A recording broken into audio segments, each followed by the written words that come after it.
कम हुँदै जान्छ र पुस्तै पुस्तै चाहिँ पाटापाटीको सङ्ख्या चाहिँ घट्दै जान्छ।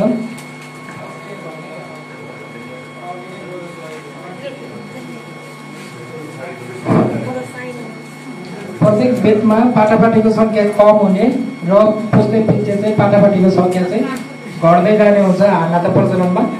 र जुन चाहिँ माउ हाडनाता प्रजननबाटै जन्मेको छ भने त्यसले चाहिँ राम्रोसँग दुध उत्पादन गर्न सक्दैन, जसको कारणले उसबाट जन्मिने पाटापाटीको मृत्यु दर पनि बढ्दै गएको हुन्छ।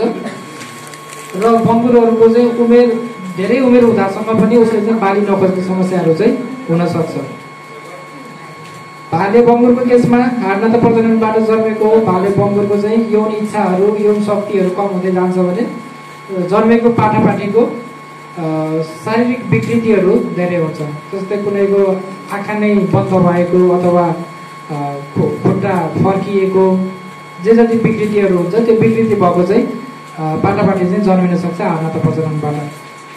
र यसलाई हुन नदिन के गर्ने भन्दाखेरि सबैभन्दा मुख्य कुरा बङ्गुरको पहिचान गर्ने भनेको बङ्गुरको एउटा आइडेन्टिफिकेसन मार्क भन्छ। कानमा नम्बरिङ अथवा ट्यागहरू यिनीहरू चाहिँ प्रयोग गर्न सकिन्छ। बिर भुनी र पाटापाटीको रेकर्डहरू एकदमै दुरुस्त राख्ने आफ्नो फार्ममा पनि। र यदि अरूको फार्मबाट पाटापाटी किनेर ल्याइरहेछ भने त्यसको पनि रेकर्ड एकदमै चेक गरेर मात्रै आफ्नो खोरमा चाहिँ लिएर आउनु पर्यो। नाता पर्ने भाले पोल्ट्री प्रजनन नगराउने मैले अघि पनि भनेँ। र प्रत्येक बिरलाई 1 वा 2 वर्षमा अन्य बिरसँग साट्ने। एउटा फार्ममा एउटा बिरलाई 1 वर्ष वा बढीमा 2 वर्ष मात्रै प्रयोग गर्नु पर्यो। त्यसपछि तिनीहरूलाई अन्य फार्मको बिरहरूसँग साट्न पनि मिल्यो अथवा चाहिँ त्यसलाई चाहिँ मासुको लागि बेच्न पनि मिल्यो। त्यस्तै बिर जस्तै यो छतौरी पनि आफ्नो वातावरणमा जुन चाहिँ उत्कृष्ट चाहिँ ठहरिएको छ त्यसलाई चाहिँ माउको रूपमा चाहिँ प्रयोग गर्ने हो।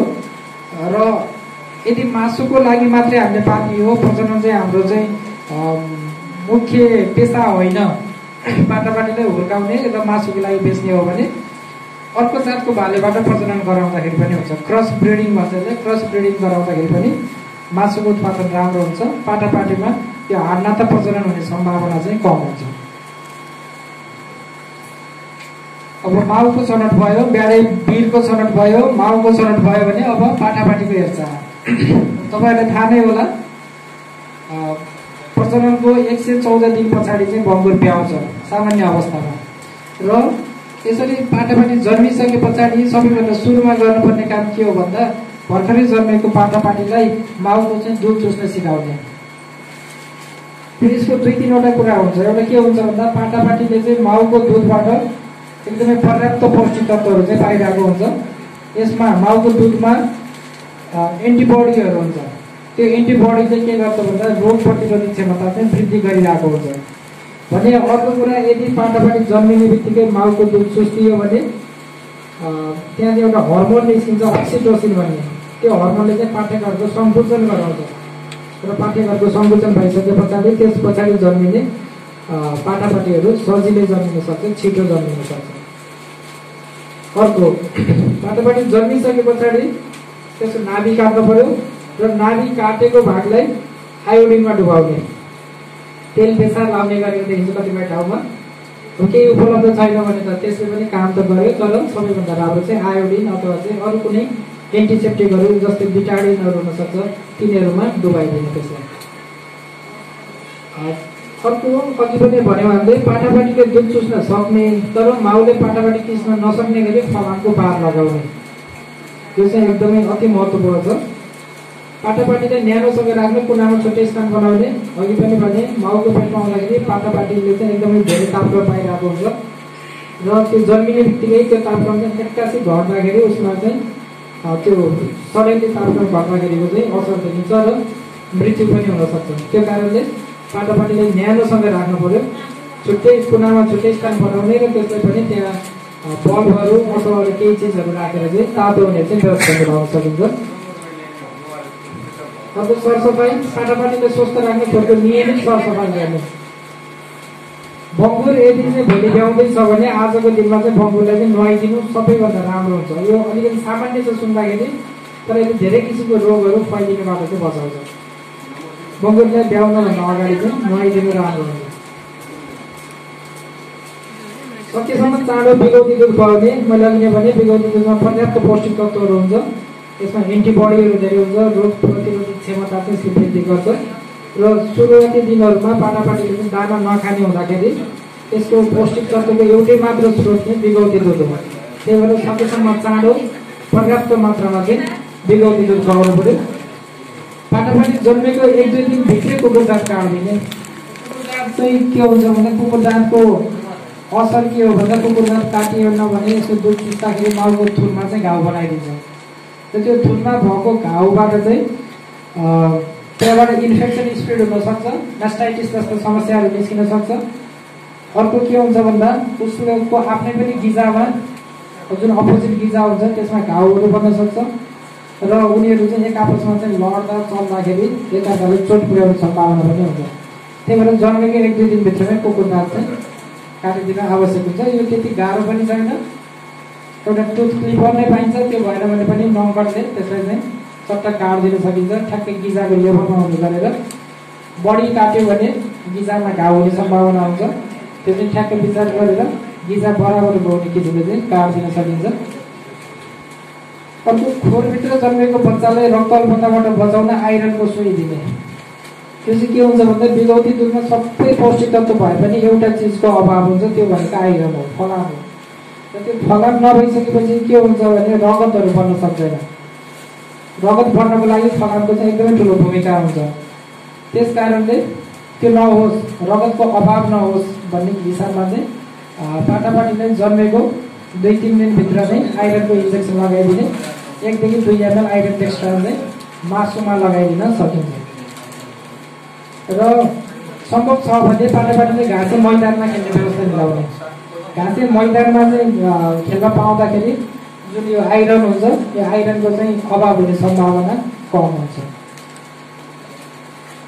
मैले जुन अघि भने यो चाहिँ माउबङ्गुलाई यो फलबाट हटाएर त्यो फलमा लगेर चाहिँ राख्छ।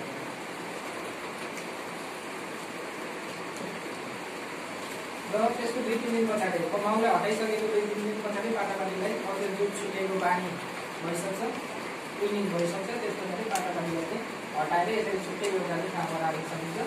त्यो देखाएअनुसार अत्याधुनिक पनि चाहिन्छ। यसको लागि त्यो सामान चाहिँ कोठा भयो, त्यो कोठामा जति पनि पाटापाटी राख्नुहुन्छ दाना दिनको लागि चाहिँ घुममा जिम्मादिने बताउने उयो गर्नु चाहिँ ड्रिङ्कर अथवा पिराको व्यवस्था गर्ने र चाहिँ पाटापाटीले बल्ल माउले हटाएको 2-3 दिन पछाडि मात्रै पाटापाटीले चाहिँ त्यहाँबाट चाहिँ हटाएको।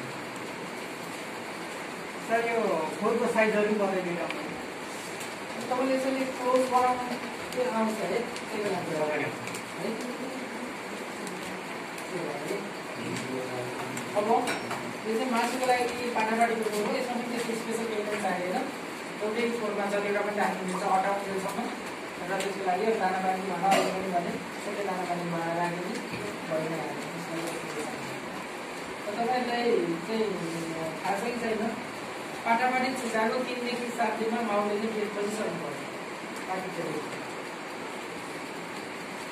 त्यही कारणले जति छिटो पाटापाटी छुट्यायो त्यति छिटो चाहिँ यसको पेट दिन्छ र त्यति छिटो अर्को चाहिँ एकचोटि पाटापाटी खुवाउनु पर्छ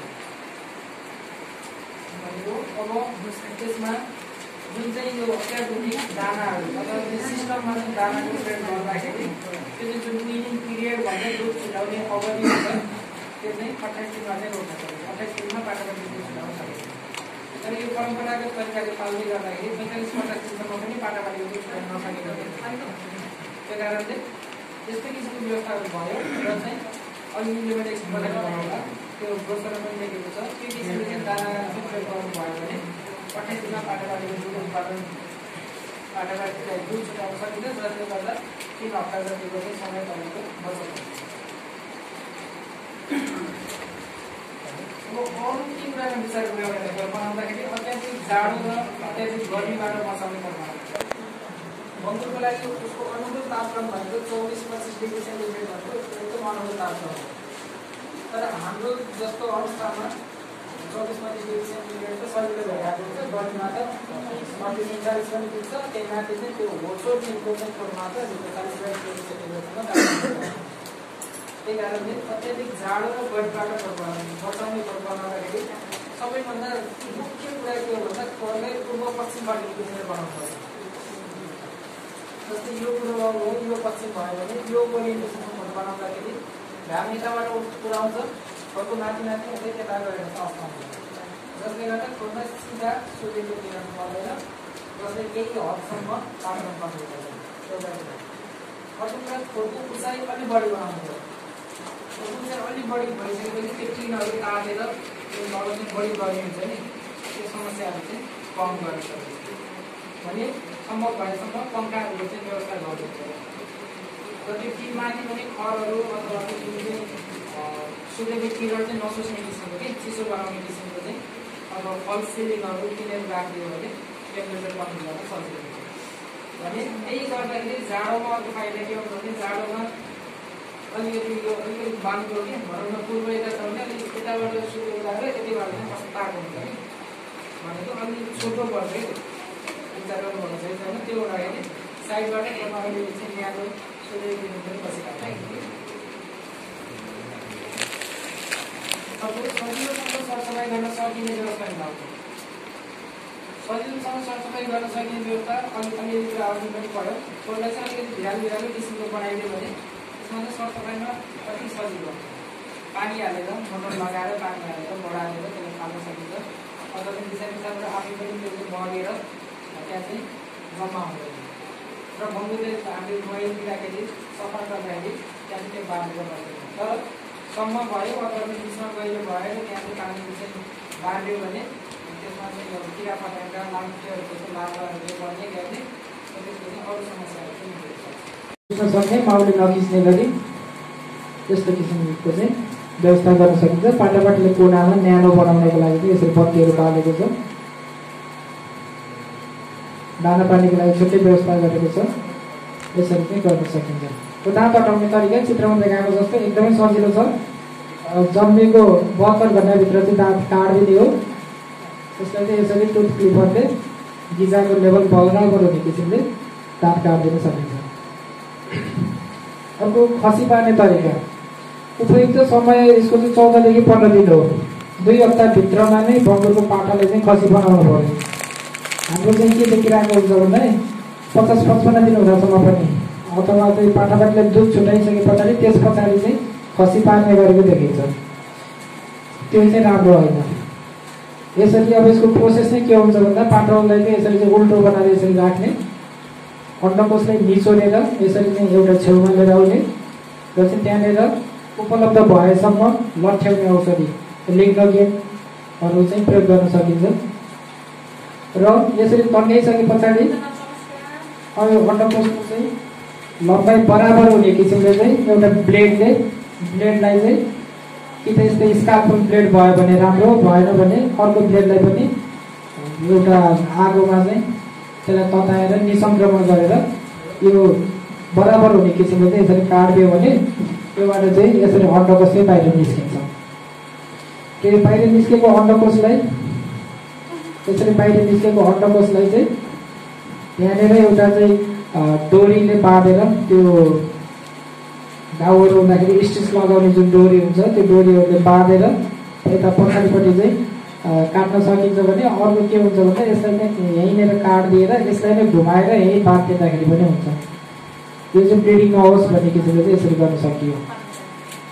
र जुन ठाउँबाट यसरी चाहिँ एउटा अन्डकोश हटाइयो त्यही पालबाट अर्को अन्डकोश पनि निकाल्ने र यही तरिका दोहोऱ्याएर चाहिँ त्यसलाई पनि काटेर फालिदिने र लास्टमा एन्टिबायोटिकहरू अथवा चाहिँ एन्टिसेप्टिकहरू कुनै सोल्युसनहरू त्यहाँ चाहिँ सरलाई स्प्रे गरिदिने अनि चाहिँ छोडिदिने, त्यो बाहिर सिलाउन आवश्यक पर्दैन, त्यो चाहिँ आफै नै निको भएर जान्छ। त्यो यो जति ढिलो गर्यो त्यति गाह्रो, किनभने बङ्गुर पनि पाटो पनि ठुलो हुँदै गएको हुन्छ, त्यसलाई ह्यान्डल गर्नको लागि पनि धेरै मान्छे चाहिन्छ। यो घाउहरू बनेको निको नहुने सम्भावना हुन्छ। त्यो कारणले 2 हप्ताभित्र नै त्यसलाई चाहिँ खसी बनाउँदाखेरि राम्रो हुन्छ। र अझ त त्योभन्दै अगाडि पनि खसी बनाउने समय चाहिँ आइसकेको छ। अब आयो दानाको कुरा, पौष्टिक तत्त्वको कुरा। अब यसमा के छ भन्दा नेपाल ओइल एडिटेकले विजय पेलेट दाना भनेको चाहिँ उत्पादन गर्छ। बङ्गुरको लागि चाहिँ हामीसँग यसरी यो 7 किसिमको चाहिँ दाना चाहिँ उपलब्ध छ। यो मध्ये PS0 त्यति चलनमा छैन। RS, PS, S0, S1, S2, S3 चाहिँ बजारमा उपलब्ध छ। ती मध्ये RS र PS भनेको माउ बङ्गोको लागि चाहिँ प्रयोग गर्ने दाना हो भने S0, S1, S2, S3 चाहिँ फ्याटनिङ पिगको लागि चाहिँ प्रयोग गर्ने दाना हो, जुनको उद्देश्य चाहिँ मासु उत्पादन हुन्छ त्यसको लागि S0, S1, S2, S3 को प्रयोग गर्न सकिन्छ। RS दाना प्रजननको दिनबाट गर्भावस्थाको 95 दिनसम्म RS दाना प्रयोग गर्ने हो। दिनको 2.3 किलो भने PS दाना गर्भावस्थाको 95 दिनदेखि बच्चाको दुध छुटाउने दिनसम्म प्रयोग गर्ने हो, दिनको 5 किलो। यो दुईटामा यति फरक किन त RS र PS मा भन्दाखेरि यो ग्राफ हेर्न सक्नुहुन्छ। त्यसमा के छ भन्दा यो 84 दिनमा माउको पेटमा भएको पाठाको तौल चाहिँ 150 ग्राम पनि छैन, यो लगभग 120 ग्रामको छ भने त्यस पछाडिको 1 महिनामा यसको चाहिँ तौल बढेर 1.5 किलो पुगेको हुन्छ, 1500 ग्राम पुगेको हुन्छ भने पछाडि पछिल्लो 1 महिनामा पाठापाठीको तौल 10 गुणा भन्दा धेरै बढेको हुन्छ। एउटा मात्रै पाठापाठी त हुँदैन, कमसेकम चाहिँ 9-10 पाठापाठी त हुन्छ। त्यसको तौल चाहिँ 10 गुणा बढ्दाखेरि एकदमै धेरै चाहिँ पौष्टिक तत्त्व आवश्यकता परिरहेको हुन्छ माउलाई। यदि यो बेलामा राम्रोसँग पौष्टिक तत्त्व पुगेन भने पेटभित्र चाहिँ पाठापाठीहरू त्यसले चाहिँ वृद्धि नहुने अथवा ठुलो सानो हुने अथवा मर्ने सम्भावनाहरू पनि हुन्छ। त्यही कारणले RS दानाभन्दा PS दाना बढी दिनुको कारण चाहिँ त्यो र दाना बढी मात्रै होइन कि यिनीहरूको चाहिँ पौष्टिक तत्त्वको जुन मात्रा हुन्छ त्यो पनि फरक हुन्छ। त्यस्तै अब S0 को अहिले खासै कुरा नगरौँ। S0 दाना चाहिँ के छ भन्दा पाठापाठी जन्मेको 7 दिनबाट सुरु गर्ने, 7औं दिनबाट दाना सुरु गर्ने र कतिपयको गुनासो के हुन्छ भन्दा सुरुमा दाना नै खाँदैन भन्नुहुन्छ। त्यो स्वाभाविक हो, किन भन्दा माउको दुध खाइराखेको पाठापाठीले दाना त्यति रुचि गर्दैन। तर उसले छुट्टै नै ट्रिप फिडर बनाएर त्यो ठाउँमा चाहिँ दाना राखिदियो भने उसलाई बिस्तारै बिस्तारै बानी पर्दै जान्छ। सुरुमा अलिअलि चाड्दै गर्छ, त्यसको स्वाद एकदमै मिठो लगभग माउकै दुध जस्तो स्वादको बनाएको हुन्छ।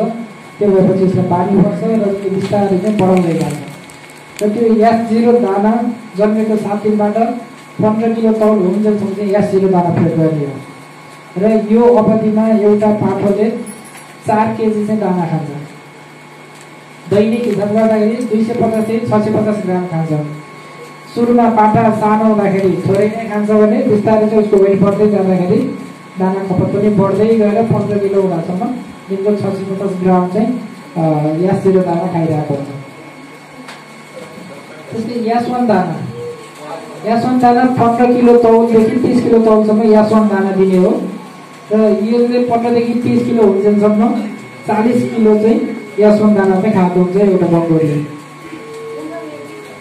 त्यसले दैनिक हिसाब गर्दाखेरि एक दिनमा 0.9 भनेको 900 ग्रामदेखि 1400 ग्रामसम्म चाहिँ एउटा बङ्गोलले खाएको हुन्छ। सुरुमा कम खान्छ किनभने सुरुमा जम्मा 15 केजीको हुन्छ र चाहिँ यसको बिस्तारै वेट बढ्दै 30 केजीसम्म पुग्दाखेरि यसले चाहिँ दिनमा 1.4 केजी चाहिँ दाना खान्छ। त्यस्तै S2 दाना 30 किलो तौलदेखि 60 किलो तौलसम्म हो र यसले जम्मा यो अवधिमा 100 किलो दाना खान्छ। त्यो दैनिक दाना खपत यसको 1.8 देखि 2.2 किलो हुन्छ। त्यस्तै S3 दाना 60 किलोदेखि 120 किलो तौलसम्म खान्छ अथवा 120 किलो पछाडि पनि अझ पार्ने हो भने त्यो बेच्ने बेलासम्म चाहिँ S3 दाना दिने हो। यो अवधिमा यसले 100 किलो दाना खान्छ भने एक दिनमा 2.7 देखि 3.2 किलो चाहिँ दाना खान्छ। भनेपछि एउटा बङ्गुरले जन्मिसके पछाडि 120 किलो तौल हुन्जेलसम्म 4 किलो S1 दाना, 4 किलो S0 दाना, 40 किलो S1 दाना, 100 किलो S2 दाना र 100 किलो S3 दाना गरेर जम्मा 244 किलो चाहिँ दाना खान्छ। 244 किलो दाना खाएर 120 किलो चाहिँ तौल चाहिँ यो बङ्गुरको आएको हुन्छ। यहाँ एउटा फरक देख्न सक्नुहुन्छ। यसमा के छ भन्दा यो चाहिँ युज अफ अर्डिनरी ल्याक्टेसन फिड भनेको RS अथवा PS दाना प्रयोग नगरेको माउले जन्माएको पाठापाठी हो। यो चाहिँ अलिकति फुस्रो जिग्रिङमा परेको पाठापाठीको सङ्ख्या नै कम छ भने अर्को के छ भन्दा यो चाहिँ PS दाना भएको बङ्गुरले जन्माएको पाठापाठी हो। यसको चाहिँ सङ्ख्या पनि धेरै छ यसको चाहिँ कलरै राम्रो छ, यसको क्वालिटी पनि राम्रो छ। त्यही भएर आरएस र पिएस दाना चाहिँ महत्त्वपूर्ण छ। अब हरेक दानाको काम के हो त?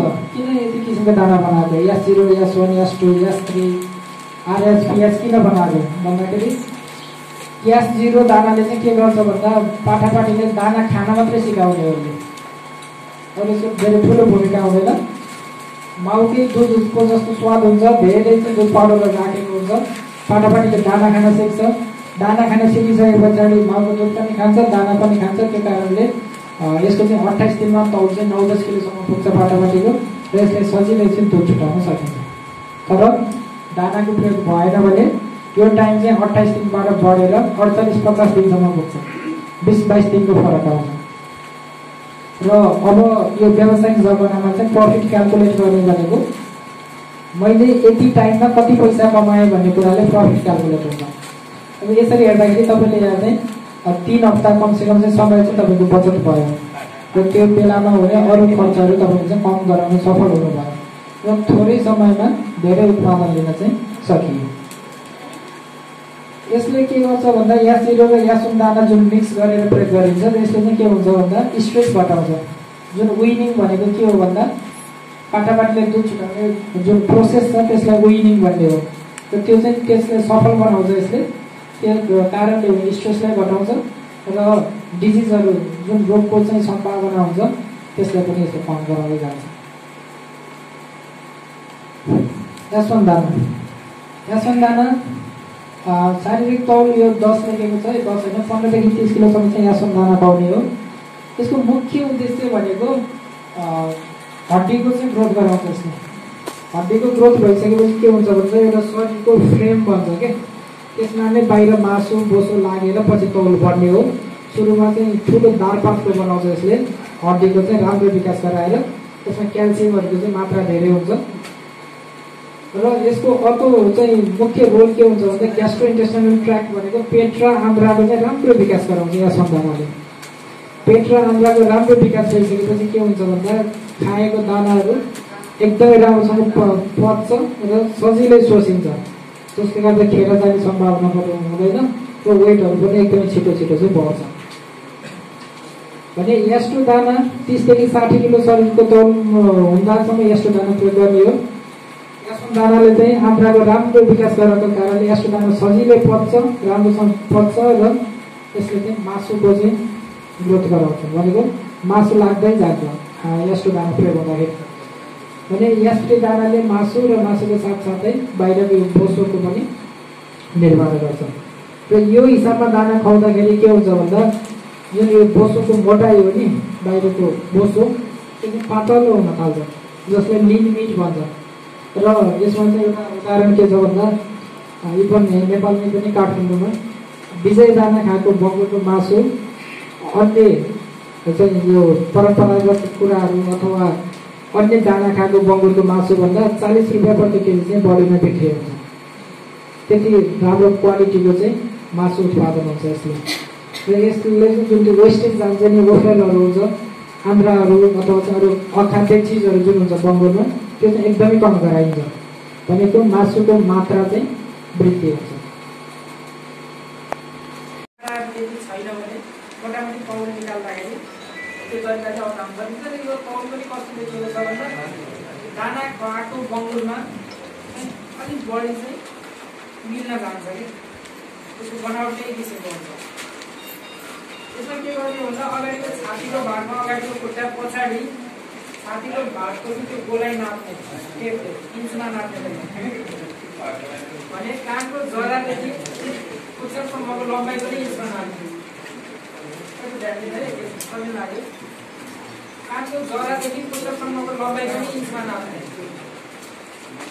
त्यसलाई जुन छातीको गोलाइ छ त्यसलाई 2 पटक, र यो कानको जरादेखि पुच्छरसम्मको लम्बाइ चाहिँ 1 पटक गुणाउनु गरेर 880 ले चाहिँ भाग गरिदियो भने त्यो बङ्गुरको तौल निस्किन्छ, जिउको तौल। र जिउको तौलको पनि 72% मात्रै 80%सम्म पनि मासु चाहिँ उत्पादन हुन्छ। यदि यसको चाहिँ छातीको गोलाइ 44 इन्च र चाहिँ लम्बाइ 39 इन्च भयो भने तौल चाहिँ 85.8 किलो हुन्छ लगभग तौल भने त्यसको चाहिँ मासुको तौल हुन्छ लगभग 68 किलो। त्यो चाहिँ काँटा नहुँदाखेरि त बङ्गुर बेच्न पर्दाखेरि त वेट चाहिँ अनुमान गर्न पर्दैन प्रयोग गर्न सकिन्छ। फोकस भएको छैन क्या हो फोकस भएन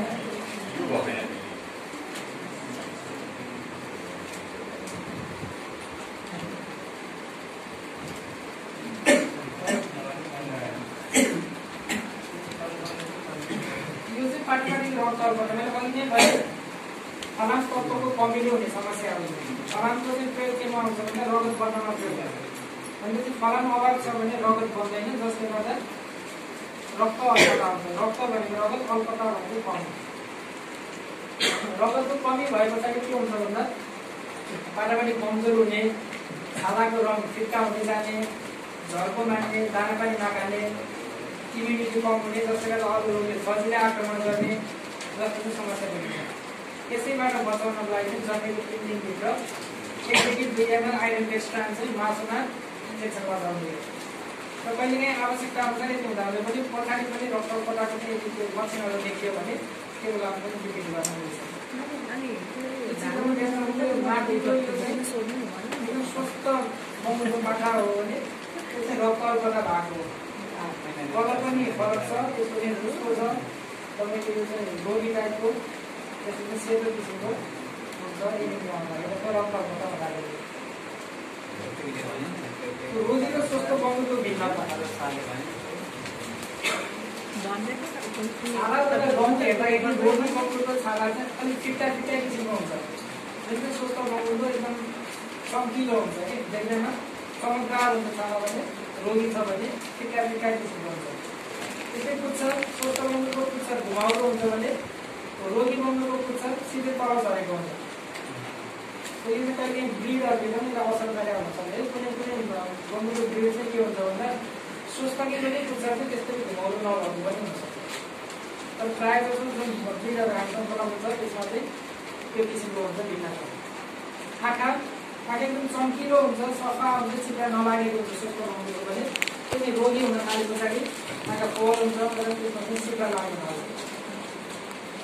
सजिलै हिँड्ने एकदम सजिलै बस्ने हुन्छ स्वस्थ बङ्गुर भने। रोगी बङ्गुर चाहिँ असहज किसिमको चाहिँ त्यसको चाहिँ हिँडाइ अथवा त्यसको चालहरू असहज हुन्छ भने। दानापानी चाहिँ कम खान्छ रोगी बङ्गुरले, स्वस्थ बङ्गुरले सामान्य रूपमा दानापानी खान्छ र दिशा पनि सामान्य किसिमको चाहिँ निकाल्छ स्वस्थ बङ्गुरले भने।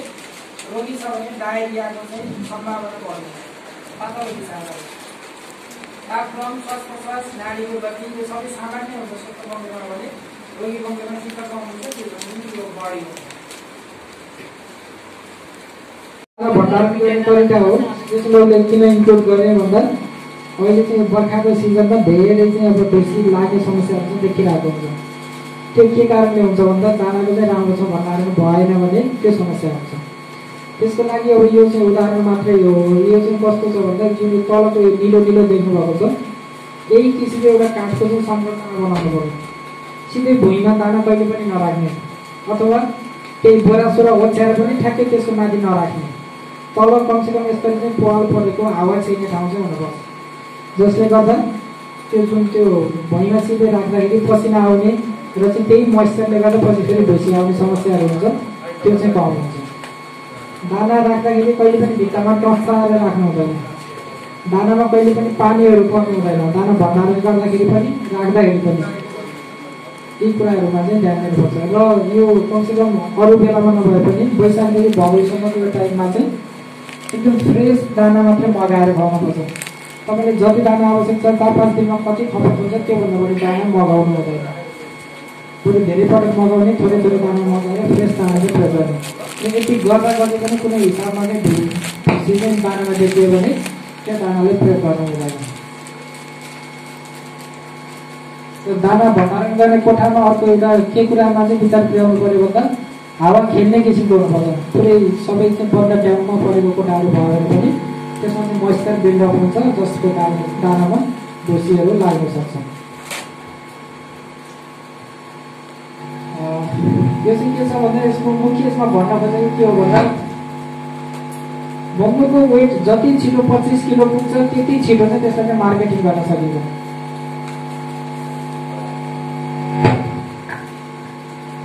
भनेको यदि तपाईँको बङ्गुरको वेट 25 किलो पुग्न 60 दिन लागेको छ भने 150 दिनमा तपाईँको बङ्गुर चाहिँ 120 किलो पुग्छ। त्यस्तै 25 किलो पुग्न 70 दिन लाग्यो भने यतापट्टि 20 दिन थपेर 170 दिनमा चाहिँ बङ्गुरको वेट चाहिँ 120 किलो चाहिँ पुगिरहेको हुन्छ। भनेपछि जति ढिलो 25 किलो पुग्यो त्योभन्दा धेरै ढिलो चाहिँ यो 120 किलो पुगिरहेको हुन्छ। 25 किलो तौल पुग्नलाई जति दिन लाग्छ त्यसलाई 2 ले गुणन गरेर 30 जोड्दाखेरि त्यो चाहिँ 120 किलो हुने चाहिँ दिनको उमेर मोटामोटी चाहिँ यसरी निस्किन्छ। यो चाहिँ कति दिनमा कति वेट हुने कति दाना खाने भन्ने कुरा हो। यो चाहिँ ठ्याक्कै यो स्ट्यान्डर्ड हुँदैन, यसमा चाहिँ खासै टाइम नदिँदा हुन्छ। कस्ट क्यालकुलेसन बङ्गुरको दाना फाइदा छ त भन्ने कुरा हुन्छ। किन भन्दा पेलेट दानाहरू महँगो छ, महँगो दाना भएर फाइदा हुन्छ कि हुँदैन भन्ने कुरामा मैले एउटा मोटामोटी एउटा कस्ट क्यालकुलेसन गरेको छु कि मैले अघि तपाईँले के भने भन्दा प्रजननको 95-100 दिनसम्म आरएस दाना दिने भने दिनको 2.3 किलो दिने भने त्यो हिसाबमा दिँदाखेरि एउटा माउको लागि 12,477 रुपियाँको आरएस दाना चाहिँ प्रयोग हुन्छ। त्यस्तै 100 दिन पछाडि 114 दिनमा बङ्गुर भ्याउँछ, त्यो 14 दिन भयो र 28 दिन जुन दिनमा चाहिँ पाटापाटी छुट्याइन्छ त्यो दुईटा जोडेर 42 दिनमा चाहिँ पिएस दाना प्रयोग गर्ने हो। र पिएस दाना दिनको 5 किलो प्रयोग गर्दाखेरि 12,862 रुपियाँको पिएस दाना चाहिँ प्रयोग हुन्छ। भनेपछि एउटा माउ बङ्गुरको लागि दाना मार्फत 25,000 रुपियाँ चाहिँ खर्च हुन्छ। दानामा 25,000 खर्च हुन्छ र दानाको कस्ट चाहिँ 85% भन्दा बढी हुन्छ। बाँकी 15% चाहिँ यसको चाहिँ म्यानेजमेन्ट कस्ट राख्दाखेरि पनि 28-29,000 रुपियाँमा एउटा बङ्गुरले चाहिँ पाटापाटी जन्माउनुसम्म 28-29,000 रुपियाँ खर्च हुन्छ। त्यसले 10 पाटापाटी जन्मायो भने पनि त्यसको मूल्य 2500 देखि 2800 सम्म पर्ने।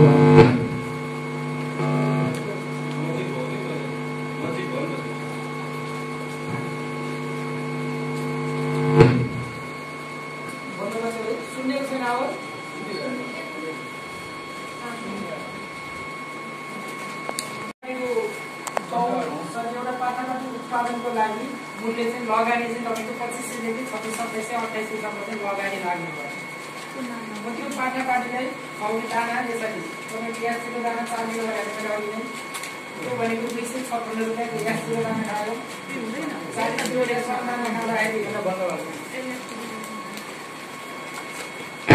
2260 रुपियाँको रेसन दाना भने 100 किलो एस2 र 100 किलो एसपी दाना खान्छ भनेर मैले 100 किलो एसटू दानाको लागि 1570 लाग्यो भने 100 किलो एसपी दानाको लागि 1820 रुपियाँ लाग्यो। एउटा पाटापाटीको उत्पादन खर्च यति लाग्छ। यो सही र दानाको मूल्य चाहिँ जोड्दाखेरि एउटा पाटापाटी मार्केटिङको लागि प्रयोग हुँदाखेरि 15,641 रुपियाँ खर्च हुँदो रहेछ। र यसमा 15% म्यानेजमेन्ट कस्ट राख्दाखेरि पनि 2760 हुन्छ। त्यो दुईटै जोड्दाखेरि एउटा बङ्गुर फ्याटनिङ गर्दाखेरि पाटापाटीको मूल्य सही फ्याटनिङ गर्दाखेरि 18,000 रुपियाँ चाहिँ खर्च पर्छ। भने अब हाम्रो रिकमेन्डेसन के हो भन्दा यो सिस्टममा यसरी दाना चलाउँदाखेरि एउटा बङ्गुरको तौल चाहिँ 120 किलो हुनुपर्छ भन्ने चाहिँ हाम्रो रिकमेन्डेसन हो।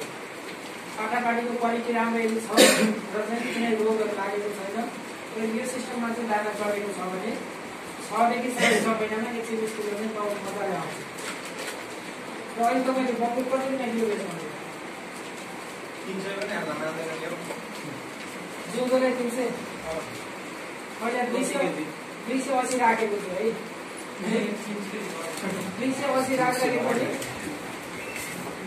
राख्दाखेरि पनि त्यो एउटा बङ्गुर बेच्दाखेरि 33,600 रुपियाँको चाहिँ एउटा बङ्गुर चाहिँ बिक्री भयो भने पछाडि तपाईँको 18,000 त्यसमा लगानी लागेको छ।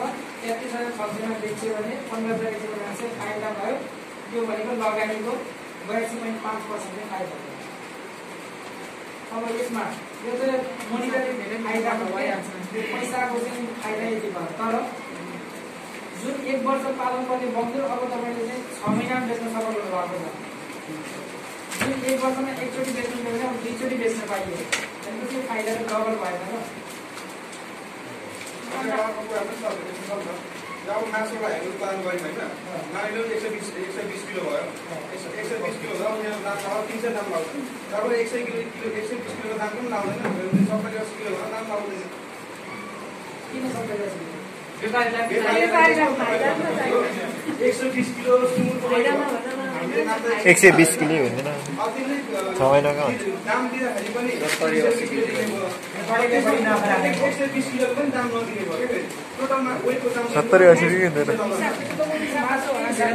70 80 यो ब्याक फ्याट मेजरमेन्ट छ नि यहाँ पाँचवटा चित्र देखाएको छ अनि पाँचवटा चित्र देखाएको छ त्यो चाहिँ के हो भन्दा माउ बङ्गुरको लागि मात्र लागु हुने कुरा हो है यदि तपाईँको बङ्गुर काट्नको लागि राख्ने हो भने जति मोटाउँछ जति मसला आउँछ तपाईँले फाइदा हुन्छ तर यदि प्रजननको लागि राख्ने माउ छ भने धेरै मोटाउनु पनि राम्रो हुन्छ जस्तै 1 नम्बर चित्रमा के छ भन्दा एकदम बाहिरबाट हड्डी देखेको छ होइन यस्तो कारणले चाहिँ माउले कहिले पनि प्रजननको लागि प्रयोग नगर्ने अब यसरी यो बिस्तारै यता आउँदै जाँदाखेरि चाहिँ फ्याट बढी हुँदै गएको छ 1 र 2 नम्बरको फ्याट भनेको एकदमै कम हो प्रजननको लागि प्रयोग गर्नु भएन भने 4 र 5 को फ्याट बढी हुन्छ त्यसैले प्रजननको लागि प्रयोग गर्नु भएन अनि 3 नम्बरको जुन यो छ त्यो चाहिँ फिक्स फ्याट भएको बङ्गुर छ यो चाहिँ प्रजननको लागि एकदमै उपयुक्त हो र कहिलेकाहीँ 4 पनि उपयुक्त हुन सक्छ तर 1 नम्बर 2 नम्बर र 5 नम्बरको बङ्गुर कहिले पनि प्रजननको लागि प्रयोग गर्नु हुँदैन यस्तो खाले बङ्गुरहरू त बारी नै जाँदैन धेरै समय हुँदा पनि बारी गयो भने पनि यसबाट उत्पादन हुने मात्रा चाहिँ राम्रो हो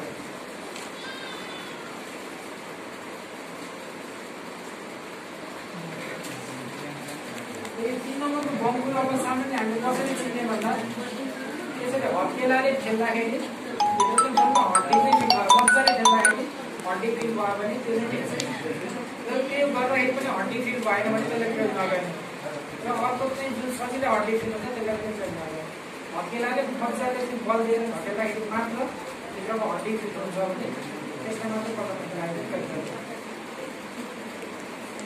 यो ब्याक फ्याट मेजर गर्ने त्यो एरिया हो त्यसलाई चाहिन्छ नेपालमा त्यो प्रचलनमा छैन त्यो कारणले यही तरिकाले चाहिँ अपनाउँदाखेरि हुन्छ त्यो बङ्गुरको कौल निकाल्ने तरिका तपाईँलाई पनि थाहा होला भनेर चाहन्छु पुरा बङ्गुरको ढोका निकाल्नु योभन्दा धेरै खोपहरू पनि छ संसारलाई होइन तर यो दुईवटा चाहिँ छुटाउनै भयो त्यो उपलब्ध पनि छ त्यसलाई छुटाउनु पनि भएन बङ्गुरको हैजा स्वाइन फिभर भन्छ यदि यो रोग लाग्यो भने बनाएको सबै बङ्गुरहरू मरेरै सकिने हो त्यो कारणले त्यसलाई दियो भ्याक्सिन त्यो समयमा चाहिँ भ्याक्सिन गर्यो भने खोप दियो भने त्यसलाई बचाउन सकिन्छ भने कोभिडको चाहिँ 3 महिनाको उमेरमा सुरुमा दिने र 1 वर्षमा चाहिँ रिपिट गर्छ त्यस्तै परजीवीको औषधिहरू जुकाको औषधि दिँदाखेरि भाले बङ्गुरले 6 महिनाको घरमा दिने हो माउ बङ्गुर पोथी बङ्गुरहरूलाई चाहिँ ब्याउनभन्दा 2 हप्ता अगाडि र काठमाडौँ छुट्याएपछि दिइयो त्यो ब्याउने भइसके पछाडि जुन पाइले जुकाको औषधि दिँदैन प्रेग्नेन्सीको लागि सेफ हुने विषयको मात्रै दिँदैन त्यो भनेको प्रेग्नेन्ट प्रेग्नेन्सीको लागि सेफ छ त्यो चाहिँ दिनु अनि फ्याटनिङको लागि चाहिँ दुध छुटाइसके पछाडि र हरेक 3 महिनामा दिने भने सबै पार्टीलाई भाले लाग्नुभन्दा 2 हप्ता अगाडि पनि एकचोटि चाहिँ जुकाको औषधि दिन्छ जुकाको चाहिँ धेरै किसिमको हुन्छ तपाईँको मैले देखाउँदा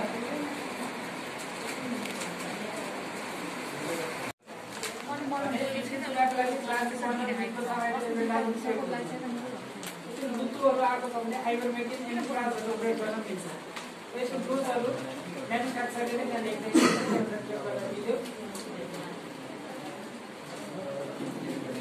र यो जुकाको औषधिहरू छ नि त्यसैले पालो प्रयोग गर्दाखेरि राम्रो हुन्छ सधैँ एउटै मात्र औषध प्रयोग नगर्ने त्यसैले प्रायः पिप्राजिन प्रयोग भएको छ भने अरूले चाहिँ प्राजिबाट प्रयोग गरिदिने अथवा अरूले आइभरमेक्टिन प्रयोग गरिदिने त्यसरी गर्दाखेरि सबै किसिमको चाहिँ परजीवीहरूलाई चाहिँ यसरी चाहिँ कमाउनु गर्ने र अर्को एउटा है कहिलेकाहीँ बच्चा उत्पादन भयो र चाहिँ माउबाट दुध आएन घरमा अब बिहाको माउ पनि छैन भने त्यो बेलामा पाठापाठीले यो किसिमको चाहिँ मिश्रण बनाएर हामीले चाहिँ दिन सक्छौँ यो चाहिँ टोटली किसिम भयो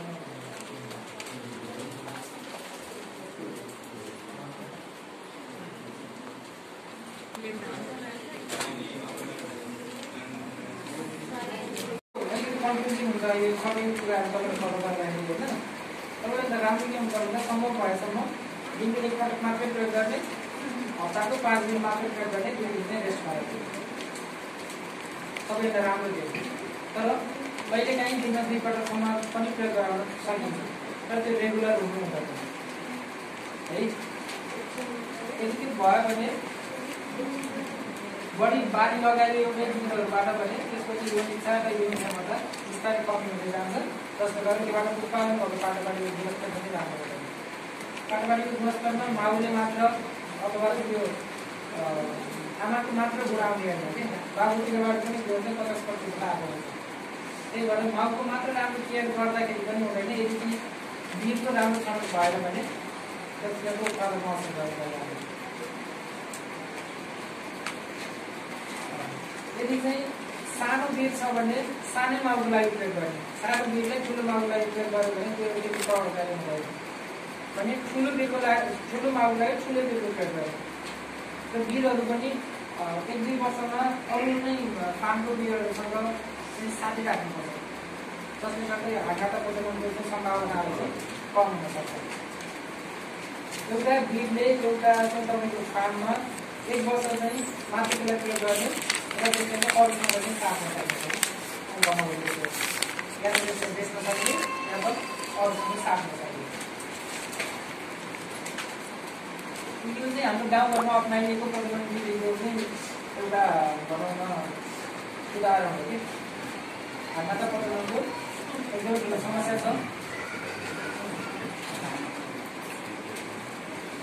जस्तै उदाहरणको लागि यहाँ हेर्न सक्नुहुन्छ, 1 नम्बरमा हेर्नु एउटा पोथीले एक बेचमा 12वटा पाटापाटी जन्म आएको, त्यो राम्रो हो, 12वटा पाटापाटी जन्म आयो। तर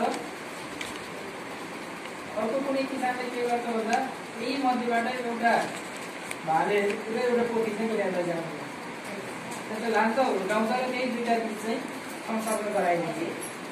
यो चाहिँ एक सहोदर आफ्नै नाताभित्रबाट चाहिँ जुन यो संसर्ग हुन्छ यसलाई नै ब्रिडिङ गर्ने अथवा हातखुट्टा प्रजनन गर्ने यसलाई नै। यसको असर के हुन्छ भन्दा त्यसले जन्मेको पाटापाटीको सङ्ख्या पनि घट्छ र त्यसमा विकृतिहरू पनि देखिन्छ, कुनै सानो हुन्छ कुनै कमजोर हुन्छ, कुनै मरेको जन्मिन्छ कि। अनि यहाँ चाहिँ धेरै समस्याहरू देखिन्छ, मरेको पाटापाटी जन्मायो भने त्यसमा यो चाहिँ हातखुट्टा प्रजनन पनि एउटा मुख्य चाहिँ कारण हुन सक्छ। त्यही तपाईँले विचार गर्नुपर्छ। माउ बिउ किन्दाखेरि नाता नपर्ने किसिमको चाहिँ यो चाहिँ यो क्रम जारी नै रह्यो भने अर्को पुस्तामा झनै कम पाटापाटी हुन्छ र अर्कोमा झनै कम हुन्छ र धेरै आउँछ। त्यही भएर कहिले पनि यो कुराहरूबाट बचाउनु। अब यसलाई कसरी बचाउने त भन्दा यसको दुष्प्रभावहरू के असर हुन्छ त हातखुट्टा प्रजनन भयो भने हरेक बेचमा पाटापाटी चाहिँ कम जमिँदै जान्छ र हरेक पुस्तापछि त्यो घट्दै नै जान्छ भने जुन चाहिँ माउ हातखुट्टा प्रजननबाट जन्मेको छ त्यसले राम्रोसँग दुध उत्पादन गर्न सक्दैन। राम्रोसँग दुध उत्पादन नभइसकेपछि के हुन्छ भन्दा मातृत्व गुणहरूमा कमी हुन्छ, पाटापाटीले राम्रोसँग दुध पाउँदैन र पाटापाटीको दुध दर पनि बढ्दैन। यस्तो किसिमको नभए भने प्लास्टिकको भाँडा हुन सक्छ अथवा सिमेन्टले पनि एउटा डोर बनाउन सकिन्छ अथवा काठको हुनसक्छ। त्यस्तो गरेर सिधै भुइँमा चाहिँ दाना दिने चलनलाई चाहिँ अब बिस्तारै परिवर्तन गरिरहेको छ। अनि अर्को जुन देख्नुभएको छ धेरै कोठाहरू देख्नुभएको होला जसको त्यो कोठाको क्षेत्रफल पनि एकदमै सानो हुन्छ, 14 स्क्वायर फिटको हुन्छ भनेको 2 फिट लम्बाइ 7 फिट चौडाइ मात्रै हुन्छ। 2 फिट लम्बाइ र 7 फिट चौडाइमा यस्तै कोठाबाट बनाउन सक्यो भने थोरै ठाउँमा धेरै बङ्गलोहरू तपाईँ चाहिँ स्पेस कम छ भने यो किसिमको चाहिँ व्यवस्था गर्न सकियो भने त्यही स्पेसमा पनि धेरै बङ्गलोहरू चाहिँ पाल्न सकिन्छ, जसले गर्दा थोरै जग्गामा गरी चाहिँ बङ्गलोहरू पालेर बढी उत्पादन अथवा बढी फाइदा चाहिँ लिन सकिन्छ। यो बिचको यो गल्ली भनेको 2 किलो भन्नु बङ्गलोहरूलाई चाहिँ बराबर केयर गर्नुको लागि पाटापाटीको लागि यस्तो केस बनाएर राख्न आवश्यक छैन। यो चाहिँ माउ बङ्गलोको लागि। त्यसको अर्को फाइदा के हुन्छ भन्दा कुन बङ्गलो चाहिँ बिरामी हो अथवा कुन बङ्गुर प्रेग्नेन्ट हो त्यो कुराहरू चाहिँ सजिलै चाहिँ मोनिटरिङ गर्न सकिन्छ है। अरूको रूपमा नमिसिसके पछाडि कसरी राखेको हुन्छ त्यसलाई चाहिँ नम्बर दिएको हुन्छ, कुनलाई कहिले बिल लगाएको हो होइन, बिल लगाइसके पछाडि फेरि बिल खोजेको छ कि छैन, त्यो आधारमा चाहिँ प्रेग्नेन्ट भएको छ कि छैन त्यो कुराहरू थाहा हुनुभयो। त्यसमध्ये चाहिँ अब कुनैमा चाहिँ त्यस्तो रोगहरू देखियो भने अर्कोमा चाहिँ सजिलै सर्न सक्दैन, किन भन्दा त्यसको चाहिँ मोभमेन्ट नै हुँदैन त्यहाँ र त्यसलाई चाहिँ छुट्याएर अलग्गै राख्नु सकिन्छ। यो अत्याधुनिक सिस्टममा चाहिँ अझै के हुन्छ भन्दा तपाईँको यसमा कुन बङ्गुरलाई कति दाना आवश्यक छ त्यहाँनिर एउटा सेन्सर हुन्छ, त्यसमा सेट गरेर पनि त्यति मात्रै दाना चाहिँ त्यहाँ झर्छ। त्यस पछाडि चाहिँ त्यसलाई खान खोज्दा पनि अरू दाना चाहिँ त्यहाँ झर्दैन। मोटो बङ्गुर छ भने यदि चाहिँ प्रजननको लागि राखियो भने त्यसले चाहिँ राम्रोसँग चाहिँ बिउ नलिने बच्चा नभएको समस्या हुन्छ। उसको वेट कन्ट्रोल गर्नुपर्ने हुन्छ, पछाडि फ्याट कन्ट्रोल गर्नुपर्ने हुन्छ, फ्याट भन्छ। त्यसको लागि कहिले दाना पनि घटाउन आवश्यक हुन्छ। यी सबै कुराहरू चाहिँ यसरी राख्दाखेरि सबैले मोनिटरिङ गर्न मिल्छ। त्यही नै हो यो अलिकति जस्तो हो माउ बङ्गुरको लागि पनि हेर्न सक्छु। सबै सजिलो सानो एरियामा राख्न चाहिँ हाम्रो सकिन्छ। यो दुईवटा फोटो जुन छ नि यो र यो अध्ययन चाहिँ भनेर चाहिँ हाम्रो फार्म छ भनेर त्यही फार्मको चाहिँ फोटो हो यो। अनि यो चाहिँ हाम्रो पोखरामा नै जाँदा गर्नुभएको यो बङ्गुरको फार्म हो। उहाँले चाहिँ ट्याक्कै यही किसिमले गर्न नसकेको चाहिँ त्यस्तै गर्न चाहिँ प्रयास गर्नुभएको छ। यसरी फलामहरू प्रयोग गरेर वेल्डिङ गरेर तपाईँ त्यसरी चाहिँ व्यवस्था गर्नुभएको छ। दाना किन्नको लागि अगाडि चाहिँ ढुङ्गो व्यवस्था छ अनि बिचमा चाहिँ अहिले भिरालो छ, पछाडि पछाडि बगेर जाने सरसफाइ गर्न पनि सजिलो हुन्छ। त्यस्तो व्यवस्था चाहिँ गर्न आवश्यक छ। तर हुन्छ के भन्दा हामी गाउँघरमा चाहिँ यस्तो बङ्गुरको फोटोहरू बढेको हुन्छ। यसमा चाहिँ अब के हुन्छ भन्दा अहिलेसम्म जे जस्तो छ त्यो भइहाल्यो, तर जुन अगाडि हामीले गर्छौँ नि त्यसको लागि चाहिँ कमसेकम त्यो किसिमको व्यवस्था गरेर हामीले गर्न सकिन्छ। अनि यो भनेको हाम्रै एकजना तलदारको फ्यामिली बङ्गुर फार्मको चाहिँ फार्म हो। यो चाहिँ मैले मन परेर फोटो खिचेको। त्यो किन भन्दाखेरि ठ्याक्कै यस्तो बनाउन नसक्यो भने उहाँले चाहिँ के प्रयास गर्नुभएको छ फलामको रडहरू प्रयोग गरेर तपाईँको चाहिँ यो छुट्टै किसिमको व्यवस्था गर्नुभएको छ। जस्तै माउ बङ्गुर बस्ने ठाउँ पाठापाटीले राख्नको लागि न्यानो ठाउँ हो, यतापट्टि छुट्टै यो पाठापाटीलाई चाहिँ दाना पानी दिनको लागि छुट्टै बोर्डको व्यवस्था, अन्त यहाँनिर चाहिँ न्यानो बनाउनको लागि बल्बहरू पाठापाटी न्यानो बनाउनु पर्छ, त्यसको लागि बल्बहरू चाहिँ राखेर यो किसिमको चाहिँ व्यवस्था गर्नुहुन्छ है। र हामीले पनि यो बारेमा केही कुराहरू सिक्न सकिन्छ। बेडको लागि हो है, बेडको लागि त्यस्तो छुट्टै स्पेसल के बनाउनु पर्दैन। अब अहिले जस्तो चाहिँ छुट्टै केजहरू कोठाहरू बनाउनु परेन। तर अब यो के हुनु पऱ्यो भन्दा अघिको जस्तै दाना पानीको लागि महिना नदिने छुट्टै चाहिँ दाना पानीको भाँडो चाहिँ महिना नगर्ने अलिकति छुट्टै भाँडाको व्यवस्था गर्ने। र बेडको लागि जुन खोर बनाइन्छ नि त्यो माउ बङ्गुरले देख्ने ठाउँमा हुनु पर्छ। माउ बङ्गुरको नजिकै भनेको एकदम नजिकै सँगै नै राख्ने भनेको होइन कि माउ बङ्गुरको यस्तोमा छ भने अगाडिपट्टि उनीहरूले देख्ने किसिमले चाहिँ बिउहरूलाई राख्यो भने प्राकृतिक रूपमा तिनीहरू के हुन्छ भन्दा त्यो यो उत्तेजना चाहिँ कायम भइरहेको छ। र कहिलेकाहीँ के हुन्छ भन्दा पाटापाटी दुध छुटाइसकेपछि पनि माउ बङ्गुरले चाहिँ त्यो बिउ नपसिरहेको देखिन्छ। त्यो हिसाबमा राख्न सकियो भने त्यो समस्यालाई चाहिँ कम गराउन सकिन्छ। र त्यति हुँदा पनि भएन भने कहिलेकाहीँ के पनि गर्न सकिन्छ भने बिउबाट कलेक्ट गरेको पिसाबलाई माउ बङ्गुरले चाहिँ छर्किदिनु बिउमा पटक छर्कियो भने त्यो गर्दाखेरि पनि बिउ चाहिँ खोजिरहेको छ। अनि यो ब्याउने बङ्गुरलाई ब्याउने बेला भइसकेको जति तपाईँको त्यस पछाडि जुन सुसाउन जेलको उल्लेख गर्छ बङ्गुरलाई राख्ने गर्छ। यसमा के छ स्पेसल भन्दाखेरि है यो बिचको यो जुन कालो भाग छ नि त्यहाँ चाहिँ माउ बङ्गुर बस्छ, माउ बङ्गुर ब्याउँछ। ब्याइसके पछाडि यो हरियो भागमा पाठापाटीहरू बस्छ। त्यसको मुख्य उद्देश्य के हो भन्दा माउले चाहिँ पाठापाटीले पिस्न नसकोस्। हाम्रो स्थानीय स्तरमा जति पनि फार्महरू छ त्यहाँको बङ्गुर काटेको छ त्यसको चाहिँ एउटा समस्या चाहिँ के हुने गरेको छ भन्दा पाठापाटीले माउले पिसेर मार्ने त्यो समस्याहरू चाहिँ यसमा हुन पाउँदैन। त्यसैले यहाँ चाहिँ यो रडहरू देख्नु भएको छ यो रडले गर्दाखेरि चाहिँ के हुन्छ भन्दा पाटापाटीले उताबाट दुध चुस्न पनि पाउँछ, तर माउले पल्टेर पाटापाटीलाई खिच्न चाहिँ सक्दैन।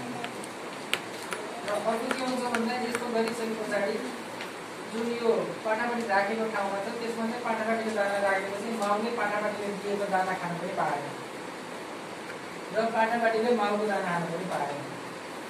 पाटापाटीले दिएको दाना र चाहिँ माउले दिएको दानाहरू फरक फरक हुनुभयो। त्यसले गर्दा पाटापाटीमा हुन्थ्यो अलिक छेड्ने समस्या भयो भने चाहिँ पाटापाटीमा धेरै जस्तो मैले सुन्छु दाना दिन थालेपछि छेड्यो भन्ने कुरा आउँछ। त्यो चाहिँ पाटापाटीको दानाभन्दा पाटापाटीले चाहिँ माउको दाना खाइदिँदाखेरि त्यो समस्या चाहिँ बढिन्छ। त्यसै छुट्याउनको लागि भने पनि त्यो किसिमको चाहिँ व्यवस्था गर्न सकिन्छ। ठ्याक्कै यस्तो बनाउन नसके पनि र हाम्रो यस्तै यसमा बनाउँदाखेरि चाहिँ के गर्न सकिन्छ भन्दा एउटा चाहिँ रडहरू प्रयोग गरेर त्यसको पनि आफू ठ्याक्क मिल्ने गरेर वेटिङ गरेर त्यो किसिमको व्यवस्था घोल बनाएर पाटापाटीले दियो भने चाहिँ माउको दुधको चाहिँ विकल्पको रूपमा धेरै हदसम्म काम गर्छ। माउको दुधको विकल्प केही पनि हुँदैन, तर विशेष परिस्थितिमा माउको दुध उत्पादन नहुँदाखेरि चाहिँ यो गर्ने हुन्छ।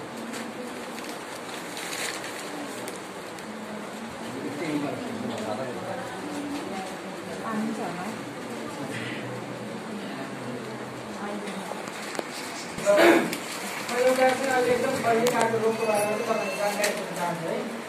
PRRS भनेको चाहिँ PRRS भनेको अब यसको चाहिँ पुरा नाम हो porcine reproductive and respiratory syndrome. Reproductive भनेको प्रजनन प्रणाली, रेस्पिरेटरी भनेको श्वास प्रश्वास प्रणाली।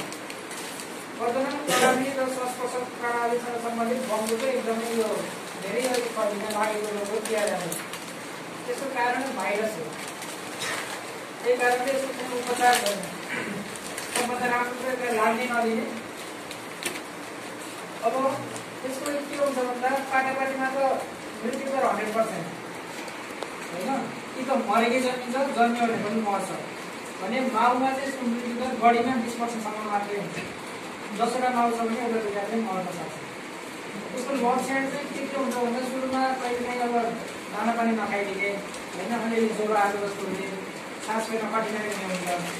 अहिले चाहिँ अहिले फैलिएको PRRS हुन्छ त्यसमा चाहिँ देखिएको समस्या के हो भन्दा यदि सेतो जातको बङ्गो छ भने कान, पेट, सुर अथवा शरीर कुनै पनि भागले निलो निलो हुँदै जाने। त्यो पनि नभए पनि तलको चाहिँ जुन 3वटा लक्षणहरू छ त्यो चाहिँ एकदमै धेरै देखिएको छ।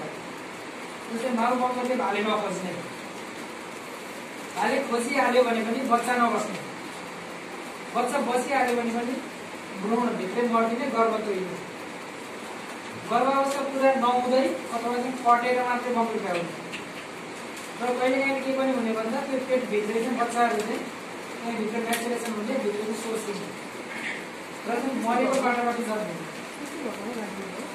र फेरि पाटापाटी जन्मियो भने पनि त्यो एकदमै कमजोर हुने रहेछ। भन्ने त्यो चाहिँ समस्या रहेको छ। मुख्य प्रजनन प्रणालीमा असर गर्ने भएको कारणले सङ्क्रमित मात्रै लक्षणहरू चाहिँ देखिन्छ। मैले भनिहालेँ उपचार प्रभावकारी छैन। अब यो एन्टिबायोटिक चाहिँ सेकेन्डरी इन्फेक्सनको लागि हो, यसले पनि रोग ठिक हुने चाहिँ होइन र सबभन्दा यसको मुख्य कुरा भनेको जैविक सुरक्षा हो, रोगै लाग्न नदिने। त्यसलाई के गर्ने भन्दा अरूको बङ्गुल गर्न नजाने, बङ्गुल पालेको मान्छेले आफ्नो चाहिँ घर पनि आउनु नदिने अथवा खोरको हेरदेखि एकजनाले मात्रै गर्ने। पछि मान्छेले भित्र छिराउनै पऱ्यो भने पनि यो चाहिँ कीटनाशक भन्दा पनि यो निसङ्क्रामक औषधिहरू भन्छ नि, डिसइन्फेक्टेन्टहरू, तिनीहरू चाहिँ स्प्रे गरेर अथवा चाहिँ तिनीहरूमा कुल्चेर अथवा कपडा चेन्ज गरेर नुहाइधुवाइ गरेर मात्रै चाहिँ खोरमा चाहिँ छिर्नु पऱ्यो भने आफ्नो खोरमा चाहिँ यो आउने दिनबाट बचाउन सकिन्छ। अथवा लागिसक्यो भने त यसको कुनै उपचार नै हुँदैन। यो एकदमै क्षेत्रमा एकदमै धेरै फैलेको कारणले मैले चाहिँ यसको बारेमा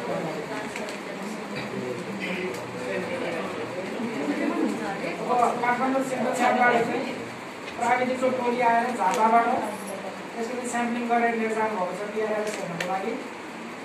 धरानमा कन्फर्म भइसक्यो, धेरै ठुलो क्षति भइसक्यो, पोखरामा कन्फर्म भइसक्यो, क्षति भइसक्यो। देशको अहिले त लगभग सबै ठाउँमा चाहिँ पुगिसकेको छ भनेर देखियो। सर मलाई एउटा कुरा सुन्नु मन पर्यो, तपाईँले भित्रभित्र पर्छ भन्नुभयो कि अस्ति वैशाख 19 गते मैले के अरे धामी मिसाएको नि त, अझसम्म ल्याएन, व्यवसाय गरेन, केही थाहा छैन, डक्टरलाई सोद्धा पनि बिर्सिनु भयो होला भन्नुहुन्छ कि। अनि काटेर पनि त्यसो त हुन्छ भित्र पनि पर्छ त तपाईँ त्यसो भन्नुभयो तपाईँको चाहिँ त्यो बेग्ला बेग्ला जस्तो भएको थियो त्यसो त छ अलिअलि छ तर खासै दिउँछ जस्तो लाग्दैन पेट ठुलो चाहिँ छैन बेला भइसक्यो तर मलाई समय बिर्सिनु भयो होला भन्नुहुन्छ क्या टाइम त भर्खर भएको रहेछ होइन अब कहिले 2-4 दिनमा त आफ्नो वेट गर्नु एकचोटि चाहिँ केही बसेको पनि छैन छैन पनि कमलाको छैन हजुर कमलाको छैन थोरै थोरै हल्का हल्का मात्रै देखिन्छ अनि कहिले काहीँ तपाईँ त्यस्तो देखिरहेको भ्याउन दिन पुगिसक्दा पनि भ्याउन बेथा लागिसकेर पनि नदेखिकन त्यो पाटापाटी चाहिँ देखेको त्यो रिसर्च बक्स पनि अनि अब के अरे मैला पुग्नु भन्दा तापमानी लगाइन जाउनु भन्दा पनि छैन अनि के त्यस्तो भएको भन्छ नि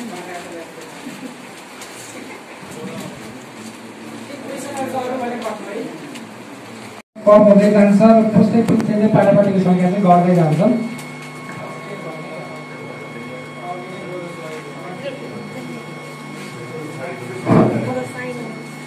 प्रत्येक बेदमा पाटापाटीको सङ्ख्या कम हुने र पुस्दै पुस्दै चाहिँ पाटापाटीको सङ्ख्या चाहिँ घट्दै जाने हुन्छ हानाता प्रजननमा र जुन चाहिँ माउ हानाता प्रजननबाटै जन्मेको छ भने त्यसले चाहिँ राम्रोसँग दुध उत्पादन गर्न सक्दैन जसको कारणले उसबाट जन्मिने पाटापाटीको मृत्यु दर पनि बढ्दै गएको हुन्छ र बङ्गुरहरूको चाहिँ धेरै उमेर हुँदासम्म पनि उसले चाहिँ बाली नखोज्ने समस्याहरू चाहिँ हुन सक्छ भाले बङ्गुरको केसमा हार्नाता प्रजननबाट जन्मेको भाले बङ्गुरको चाहिँ यौन इच्छाहरू यौन शक्तिहरू कम हुँदै जान्छ भने जन्मेको पाटापाटीको शारीरिक विकृतिहरू धेरै हुन्छ जस्तै कुनैको आँखा नै बन्द भएको अथवा खुट्टा फर्किएको जे जति विकृतिहरू हुन्छ त्यो विकृति भएको चाहिँ पाटापाटी चाहिँ जन्मिन सक्छ हार्नाता प्रजननबाट र यसलाई हुन नदिन के गर्ने भन्दाखेरि सबैभन्दा मुख्य कुरा बङ्गुरको पहिचान गर्ने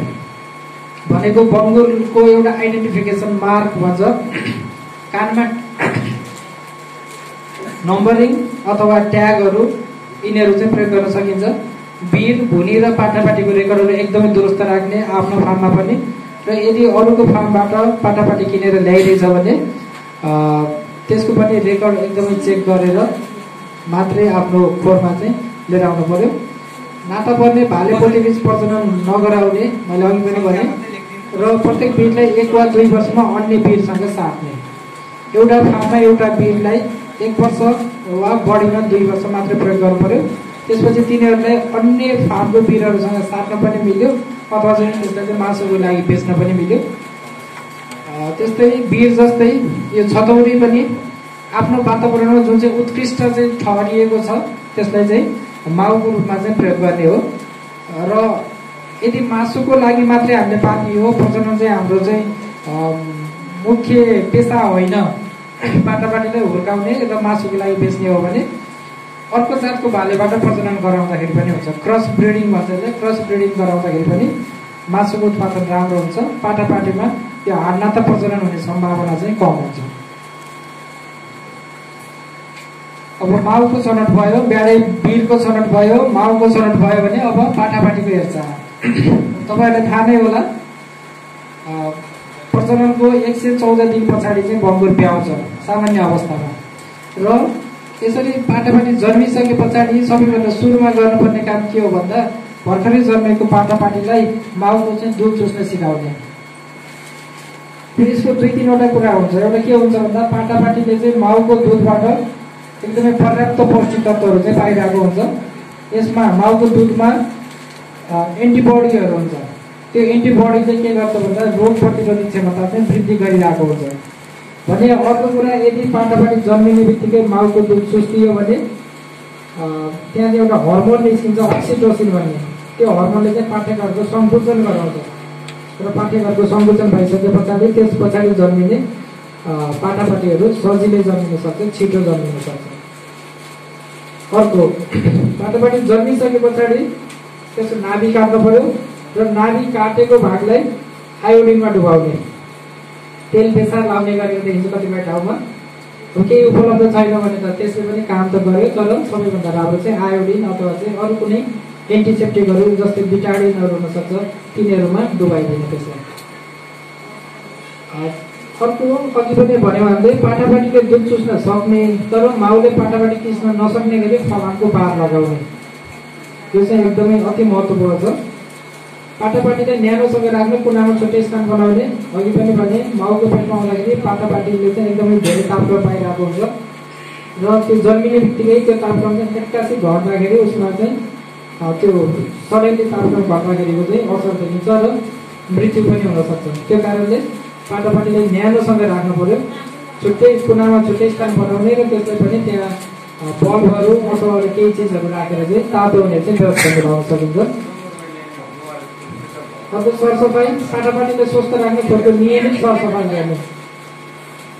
बङ्गुर यदि चाहिँ भोलि ब्याउँदैछ भने आजको दिनमा चाहिँ बङ्गुरलाई चाहिँ नुहाइदिनु सबैभन्दा राम्रो हुन्छ। यो अलिकति सामान्य छ सुन्दाखेरि, तर यसले धेरै किसिमको रोगहरू फैलिनेबाट चाहिँ बचाउँछ। बङ्गुरलाई ब्याउनभन्दा अगाडि चाहिँ नुहाइदिनु राम्रो हुन्छ। सकेसम्म चाँडो बिगौती दुध खुवाउने। मैले अघि भने बिगौती दुधमा पर्याप्त पौष्टिक तत्त्वहरू हुन्छ, यसमा एन्टिबडीहरू धेरै हुन्छ, रोग प्रतिरोधक क्षमता चाहिँ वृद्धि गर्छ र सुरुवाती दिनहरूमा पाठापाटीले चाहिँ दाना नखाने हुँदाखेरि त्यसको पौष्टिक तत्त्वको एउटै मात्र स्रोत चाहिँ बिगौती दुध हो। त्यही भएर सकेसम्म चाँडो पर्याप्त मात्रामा चाहिँ बिगौती दुध खुवाउनु पऱ्यो। पाठापाटी जन्मेको 1-2 दिन भित्रै कुकुर दाँत काट्दिने। कुकुर दाँत चाहिँ के हुन्छ भन्दा कुकुर दाँतको असर के हो भन्दा कुकुर दाँत काटिएन भने यसको दुध चुस्दाखेरि माउको थुनमा चाहिँ घाउ बनाइदिन्छ। त्यो थुनमा भएको घाउबाट चाहिँ त्यहाँबाट इन्फेक्सन स्प्रेड हुनसक्छ, मास्टाइटिस जस्तो समस्याहरू निस्किन सक्छ। अर्को के हुन्छ भन्दा उसको आफ्नै पनि गिजामा जुन अपोजिट गिजा हुन्छ त्यसमा घाउहरू बन्न सक्छ र उनीहरू चाहिँ एक आपसमा चाहिँ लड्दा चल्दाखेरि एकअर्काले चोट पुर्याउने सम्भावना पनि हुन्छ। त्यही भएर जन्मेको 1-2 दिनभित्रमै कुकुर दाँत चाहिँ काटिदिन आवश्यक हुन्छ। यो त्यति गाह्रो पनि छैन, एउटा टुथ क्लिपर नै पाइन्छ, त्यो भएन भने पनि नङ्कटले त्यसलाई चाहिँ चट्ट काटिदिन सकिन्छ। ठ्याक्कै गिजाको लेभलमा हुने गरेर बढी काट्यो भने गिजामा घाउ हुने सम्भावना हुन्छ, त्यो चाहिँ ठ्याक्कै विचार गरेर गिजा बराबर हुने किसिमले चाहिँ काटिदिन सकिन्छ। अर्को खोरभित्र जन्मेको बच्चालाई रक्तअल्पताबाट बचाउन आइरनको सुई दिने। त्यो चाहिँ के हुन्छ भन्दा बिगौती दुधमा सबै पौष्टिक तत्त्व भए पनि एउटा चिजको अभाव हुन्छ, त्यो भनेको आइरन हो, फलाम हो। र त्यो फलाम नभइसकेपछि के हुन्छ भने रगतहरू बन्न सक्दैन। रगत बढ्नको लागि फलामको चाहिँ एकदमै ठुलो भूमिका हुन्छ। त्यस कारणले त्यो नहोस्, रगतको अभाव नहोस् भन्ने हिसाबमा चाहिँ पाठापाटीलाई जन्मेको 2-3 दिनभित्र नै आइरनको इन्जेक्सन लगाइदिने। 1 देखि 2 ml आइरन टेक्स्ट्राल चाहिँ मासुमा लगाइदिन सकिन्छ। र सम्भव छ भने पाठापाटीले घाँसे मैदानमा खेल्ने व्यवस्था मिलाउने। घाँसे मैदानमा चाहिँ खेल्न पाउँदाखेरि जुन यो आइरन हुन्छ, यो आइरनको चाहिँ अभाव हुने सम्भावना कम हुन्छ। मैले जुन अघि भने यो चाहिँ चुस्न सक्ने, माउले नखिच्ने गरी यस्तो किसिमको चाहिँ व्यवस्था गर्न सकिन्छ। पाठापाटीले कोनामा न्यानो बनाउनको लागि चाहिँ यसरी बत्तीहरू बालेको छ, दाना पानीको लागि छुट्टै व्यवस्था गरेको छ, यसरी चाहिँ गर्न सकिन्छ। यो दाँत हटाउने तरिका चित्रमा देखाएको जस्तो एकदमै सजिलो छ।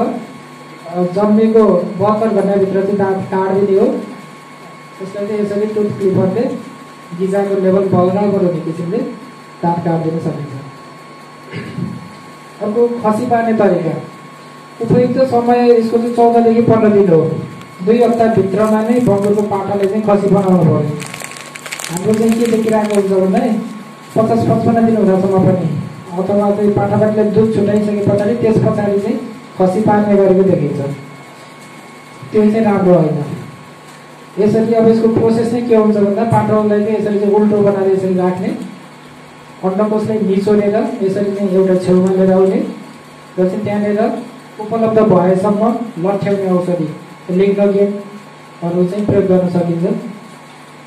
र यसरी तन्काइसके पछाडि यो अन्डकोशको चाहिँ लम्बाइ बराबर हुने किसिमले चाहिँ एउटा ब्लेडलाई चाहिँ कि त यस्तै स्काल्पल ब्लेड भयो भने राम्रो, भएन भने अर्को ब्लेडलाई पनि एउटा आगोमा चाहिँ त्यसलाई तताएर निसङ्क्रमण गरेर यो बराबर हुने किसिमले चाहिँ यसरी काटिदियो भने त्योबाट चाहिँ यसरी अन्डकोशै बाहिर निस्किन्छ।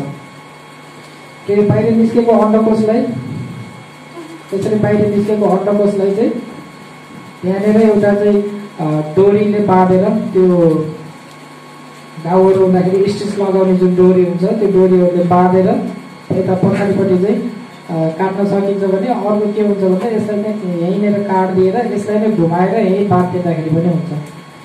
यो चाहिँ ब्लिडिङ नहोस् भन्ने किसिमले चाहिँ यसरी गर्न सकियो। र जुन ठाउँबाट यसरी चाहिँ एउटा अन्डकोश हटाइयो त्यही पालबाट अर्को अन्डकोश पनि निकाल्ने र यही तरिका दोहोऱ्याएर चाहिँ त्यसलाई पनि काटेर बाँधिदिने र लास्टमा एन्टिबायोटिकहरू अथवा चाहिँ एन्टिसेप्टिकहरू कुनै सोल्युसनहरू त्यहाँ चाहिँ सर्ट स्प्रे गरिदिने अनि चाहिँ छोडिदिने त्यो बाहिर सिलाउन आवश्यक पर्दैन। त्यो चाहिँ आफै नै निको भएर जान्छ। त्यो यो जति ढिलो गर्यो त्यति गाह्रो, किनभने बङ्गुल पनि पाठो पनि ठुलो हुँदै गएको हुन्छ, त्यसलाई ह्यान्डल गर्नको लागि पनि धेरै मान्छे चाहिन्छ। यो घाउहरू बनेको निको नहुने सम्भावना हुन्छ। त्यो कारणले 2 हप्ताभित्र नै त्यसलाई चाहिँ खसी बनाउँदाखेरि राम्रो हुन्छ। र अझ त त्योभन्दै अगाडि पनि खसी बनाउने समय चाहिँ आइसकेको छ। अब आयो दानाको कुरा, पौष्टिक तत्त्वको कुरा। अब यसमा के छ भन्दा नेपाल ओइल एग्रिटेकले विजय पेलेट दाना भनेको चाहिँ उत्पादन गर्छ। बङ्गुरको लागि चाहिँ हामीसँग यसरी यो 7 किसिमको चाहिँ दाना चाहिँ उपलब्ध छ। यो मध्ये PS0 त्यति चलनमा छैन। RS, PS, S0, S1, S2, S3 चाहिँ बजारमा उपलब्ध छ। ती मध्ये RS र PS भनेको माउ बङ्गुरको लागि चाहिँ प्रयोग गर्ने दाना हो भने S0, S1, S2, S3 चाहिँ फ्याटनिङ पिकको लागि चाहिँ प्रयोग गर्ने दाना हो। जुनको उद्देश्य चाहिँ मासु उत्पादन हुन्छ त्यसको लागि S0, S1, S2, S3 को प्रयोग गर्न सकिन्छ। RS दाना प्रजननको दिनबाट गर्भावस्थाको 95 दिनसम्म RS दाना प्रयोग गर्ने हो। दिनको 2.3 किलो भने PS दाना गर्भावस्थाको 95 दिनदेखि बच्चाको दुध छुटाउने दिनसम्म प्रयोग गर्ने हो, दिनको 5 किलो। यो दुईटामा यति फरक किन त RS र PS मा भन्दाखेरि यो ग्राफ हेर्न सक्नुहुन्छ। त्यसमा के छ भन्दा यो 84 दिनमा माउको पेटमा भएको पाठाको तौल चाहिँ 150 ग्राम पनि छैन, यो लगभग 120 ग्रामको छ भने त्यस पछाडिको 1 महिनामा यसको चाहिँ तौल बढेर 1.5 किलो पुगेको हुन्छ, 1500 ग्राम पुगेको हुन्छ भने पछाडि पछिल्लो 1 महिनामा पाठापाठीको तौल 10 गुणाभन्दा धेरै बढेको हुन्छ। एउटा मात्रै पाठापाठी त हुँदैन, कमसेकम चाहिँ 9-10 पाठापाठी त हुन्छ। त्यसको तौल चाहिँ 10 गुणा बढ्दाखेरि एकदमै धेरै चाहिँ पौष्टिक तत्त्व आवश्यकता परिरहेको हुन्छ माउलाई। यदि यो बेलामा राम्रोसँग पौष्टिक तत्त्व पुगेन भने पेटभित्र चाहिँ पाठापाठीहरू त्यसको चाहिँ वृद्धि नहुने अथवा ठुलो सानो हुने अथवा मर्ने सम्भावनाहरू पनि हुन्छ। त्यो कारणले RS दानाभन्दा PS दाना बढी दिनुको कारण चाहिँ त्यो र दाना बढी मात्रै होइन कि यिनीहरूको चाहिँ पौष्टिक तत्त्वको जुन मात्रा हुन्छ त्यो पनि फरक हुन्छ। त्यस्तै अब S0 को अहिले खासै कुरा नगरौँ। S0 दाना चाहिँ के छ भन्दा पाठापाठी जन्मेको 7 दिनबाट सुरु गर्ने, 7औं दिनबाट दाना सुरु गर्ने र कतिपयको गुनासो के हुन्छ भन्दा सुरुमा दाना नै खाँदैन भन्नुहुन्छ। त्यो स्वाभाविक हो, किन भन्दा माउको दुध खाइराखेको पाठापाठीले दाना त्यति रुचि गर्दैन। तर उसले छुट्टै चाहिँ ट्रिप फिडर बनाएर त्यो ठाउँमा चाहिँ दाना राखिदियो भने उसलाई बिस्तारै बिस्तारै बानी पर्दै जान्छ। सुरुमा अलिअलि चाड्दै गर्छ, त्यसको स्वाद एकदमै मिठो लगभग माउकै दुध जस्तो स्वादको बनाएको हुन्छ। त्यो भएपछि उसलाई बानी पर्छ र त्यो बिस्तारै चाहिँ बढाउँदै जान्छ। र त्यो S0 दाना जन्मेको 7 दिनबाट 15 किलो तौल हुन्जेलसम्म चाहिँ S0 दाना प्रयोग गर्ने हो र यो अवधिमा एउटा पाठोले 4 केजी चाहिँ दाना खान्छ। दैनिक हिसाब गर्दाखेरि 250 देखि 650 ग्राम खान्छ। सुरुमा पाठा सानो हुँदाखेरि थोरै नै खान्छ भने बिस्तारै चाहिँ उसको वेट बढ्दै जाँदाखेरि दाना खपत पनि बढ्दै गएर 15 किलो हुँदासम्म दिनको 650 ग्राम चाहिँ S0 दाना खाइरहेको हुन्छ।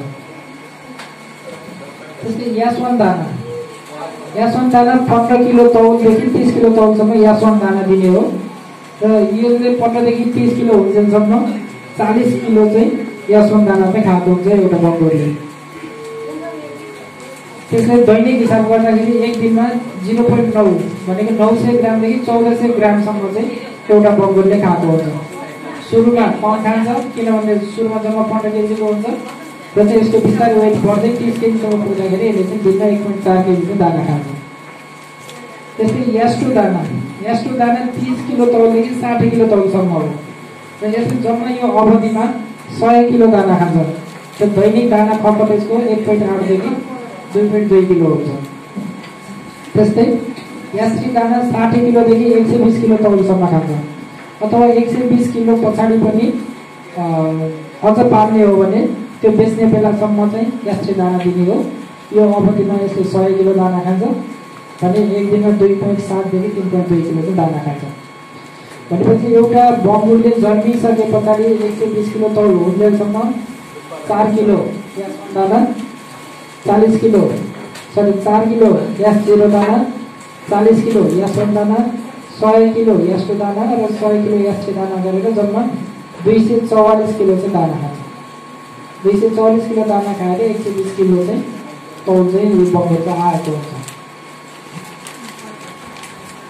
यहाँ एउटा फरक देख्न सक्नुहुन्छ। यसमा के छ भन्दा यो चाहिँ युज अफ अर्डिनरी ल्याक्टेसन फिड भनेको आरएस अथवा पिएस दाना प्रयोग नगरेको माउले जन्माएको पाटापाटी हो। यो चाहिँ अलिकति फुस्रो जिग्रिङ परेको पाटापाटीको सङ्ख्या नै कम छ भने अर्को के छ भन्दा यो चाहिँ पिएस दाना खुवाएको बङ्गुरले जन्माएको पाटापाटी हो। यसको चाहिँ सङ्ख्या पनि धेरै छ, यसको चाहिँ कलरै राम्रो छ, यसको क्वालिटी पनि राम्रो छ। त्यही भएर आरएस र पिएस दाना चाहिँ महत्त्वपूर्ण छ। अब हरेक दानाको काम के हो त? किन यति किसिमको दाना बनाएको? S0, S1, S2, S3, RS PS किन बनाएको भन्दाखेरि S0 दानाले चाहिँ के गर्छ भन्दा पाठापाठीले दाना खान मात्रै सिकाउने हो। अरू यसको धेरै ठुलो भूमिका हुँदैन। माउकै दुधको जस्तो स्वाद हुन्छ, धेरै चाहिँ दुध पाउडर राखेको हुन्छ। पाठापाठीले दाना खान सिक्छ, दाना खान सिकिसके पछाडि माउको दुध पनि खान्छ, दाना पनि खान्छ। त्यो कारणले यसको चाहिँ 28 दिनमा तौल चाहिँ 9-10 किलोसम्म पुग्छ पाटापाटीको र यसले सजिलै चाहिँ दुध छुटाउन सकिन्छ। तर दानाको प्रयोग भएन भने यो टाइम चाहिँ 28 दिनबाट बढेर 48-50 दिनसम्म पुग्छ। 20-22 दिनको फरक आउँछ। र अब यो व्यावसायिक जमानामा चाहिँ प्रफिट क्यालकुलेट गर्ने भनेको मैले यति टाइममा कति पैसा कमाएँ भन्ने कुराले प्रफिट क्यालकुलेट हुन्छ। अब यसरी हेर्दाखेरि तपाईँले यहाँ चाहिँ 3 हप्ता कमसेकम चाहिँ समय चाहिँ तपाईँको बचत भयो र त्यो बेलामा हुने अरू खर्चहरू तपाईँले चाहिँ कम गराउन सफल हुनुभयो र थोरै समयमा धेरै उत्पादन लिन चाहिँ सकियो। यसले के गर्छ भन्दा यासिरो र यासुन दाना जुन मिक्स गरेर प्रयोग गरिन्छ यसले चाहिँ के हुन्छ भन्दा स्ट्रेस घटाउँछ। जुन विनिङ भनेको के हो भन्दा पाटापाटीले दुध छुटाउने जुन प्रोसेस छ त्यसलाई विनिङ भन्ने हो र त्यो चाहिँ त्यसले सफल बनाउँछ। यसले त्यो कारणले स्ट्रेसलाई घटाउँछ र डिजिजहरू जुन रोगको चाहिँ सम्भावना हुन्छ त्यसलाई पनि यसले कम गराउँदै जान्छ।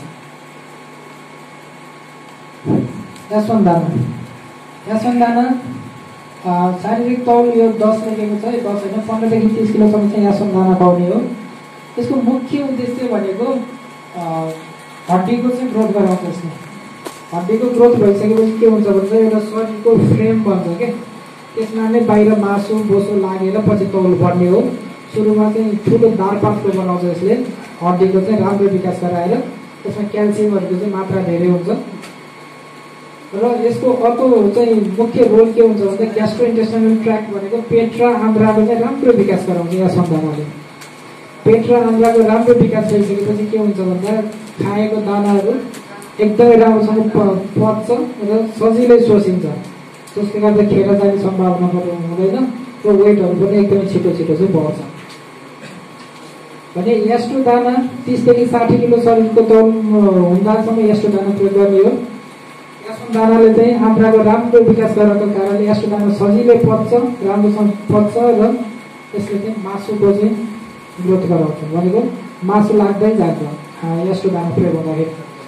भने यास्टे दानाले मासु र मासुको साथसाथै बाहिरको बोसोको पनि निर्माण गर्छ र यो हिसाबमा दाना खुवाउँदाखेरि के हुन्छ भन्दा जुन यो बोसोको मोटाइ हो नि, बाहिरको बोसो त्यो चाहिँ पातलो हुन थाल्छ, जसलाई लिन मिट भन्छ। र यसमा चाहिँ एउटा उदाहरण के छ भन्दा इभन नेपालमै पनि काठमाडौँमा विजय दाना खाएको बङ्गुरको मासु अन्य चाहिँ यो परम्परागत कुराहरू अथवा अन्य दाना खाएको बङ्गुरको मासुभन्दा 40 रुपियाँ प्रति केजी चाहिँ बढीमा बिक्री हुन्छ। त्यति राम्रो क्वालिटीको चाहिँ मासु उत्पादन हुन्छ यसले। र यसले जुन त्यो वेस्टेज जान्छ नि, ओफेलहरू हुन्छ, आन्द्राहरू अथवा चाहिँ अरू अखाद्य चिजहरू जुन हुन्छ बङ्गुरमा त्यो चाहिँ एकदमै कम गराइन्छ भनेको मासुको मात्रा चाहिँ वृद्धि हुन्छ।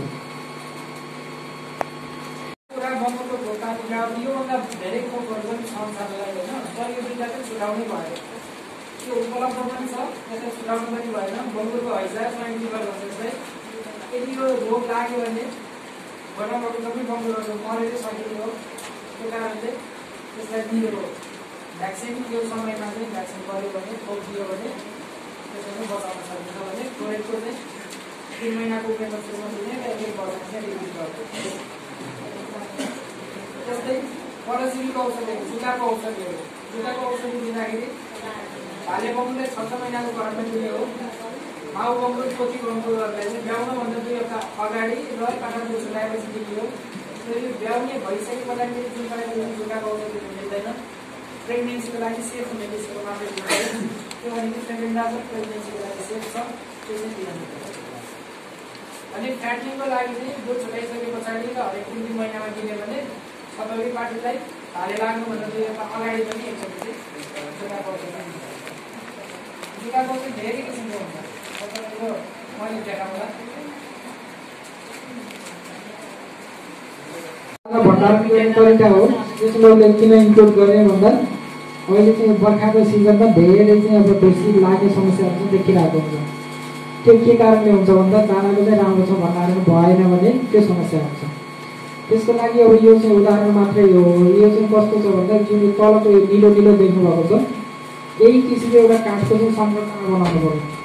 सिधै भुइँमा दाना कहिले पनि नराख्ने, अथवा केही बोरासोरा ओछ्याएर पनि ठ्याक्कै त्यसको माथि नराख्ने।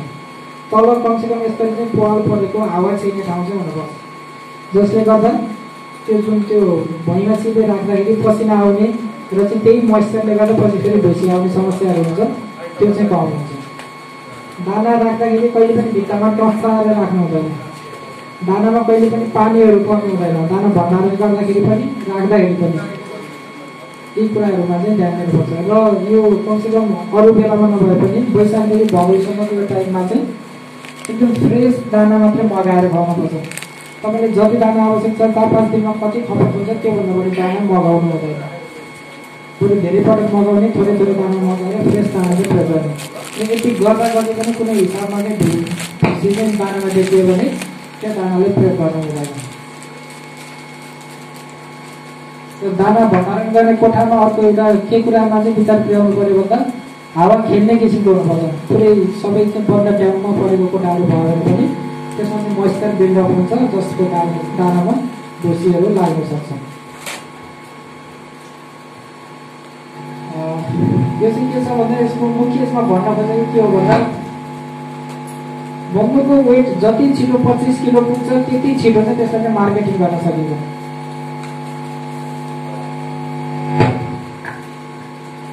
भनेको यदि तपाईँको बङ्गुरको वेट 25 किलो पुग्न 60 दिन लागेको छ भने 150 दिनमा तपाईँको बङ्गुर चाहिँ 120 किलो पुग्छ। त्यस्तै 25 किलो पुग्न 70 दिन लाग्यो भने यतापट्टि 20 दिन थपेर 170 दिनमा चाहिँ बङ्गुरको वेट चाहिँ 120 किलो चाहिँ पुगिरहेको हुन्छ। भनेपछि जति ढिलो 25 किलो पुग्यो त्योभन्दा धेरै ढिलो चाहिँ यो 120 किलो पुगिरहेको हुन्छ। 25 किलो तौल पुग्नलाई जति दिन लाग्छ त्यसमा त्यसलाई 2 ले गुणन गरेर 30 जोड्दाखेरि त्यो चाहिँ 120 किलो हुने चाहिँ दिनको उमेर मोटामोटी चाहिँ यसरी निस्किन्छ। यो चाहिँ कति दिनमा कति वेट हुने, कति दाना खाने भन्ने कुरा हो। यो चाहिँ ठ्याक्कै यो स्ट्यान्डर्ड हुँदैन, यसमा चाहिँ खासै टाइम नदिँदा हुन्छ। कस्ट क्यालकुलेसन बङ्गुरको दाना पाएर फाइदा छ त भन्ने कुरा हुन्छ। किन भन्दा पेलेट दानाहरू महँगो छन्, महँगो दाना भएर फाइदा हुन्छ कि हुँदैन भन्ने कुरामा मैले एउटा मोटामोटी एउटा कस्ट क्यालकुलेसन गरेको छु। मैले अघि तपाईँलाई के भने भन्दा प्रजननको 95-100 दिनसम्म आरएस दाना दिने भने दिनको 2.3 किलो दिने भने त्यो हिसाबमा दिँदाखेरि एउटा माउको लागि 12,477 रुपियाँको आरएस दाना चाहिँ प्रयोग हुन्छ। त्यस्तै 100 दिन पछाडि 114 दिनमा बङ्गुर भ्याउँछ, त्यो 14 दिनको हो। र 28 दिन जुन दिनमा चाहिँ पाटापाटी छुट्याइन्छ त्यो दुईटा जोडेर 42 दिनमा चाहिँ पिएस दाना प्रयोग गर्ने हो। र र पियाज दाना दिनको 5 किलो प्रयोग गर्दाखेरि 12,862 रुपियाँको पियाज दाना चाहिँ प्रयोग हुन्छ। भनेपछि एउटा माउ बङ्गोको लागि दाना मार्फत 25,000 रुपियाँ चाहिँ खर्च हुन्छ। दानामा 25,000 खर्च हुन्छ र दानाको कस्ट नै 85% भन्दा बढी हुन्छ। बाँकी 15% चाहिँ यसको चाहिँ म्यानेजमेन्ट कस्ट राख्दाखेरि पनि 28-29,000 रुपियाँमा एउटा बङ्गोरले चाहिँ पाठापाठी जन्माउँदैछौँ 28-29,000 रुपियाँ खर्च हुन्छ। त्यसले 10 वटै पाठापाठी जन्मायो भने पनि त्यसको मूल्य 2500 देखि 2800 सम्म पर्ने हो।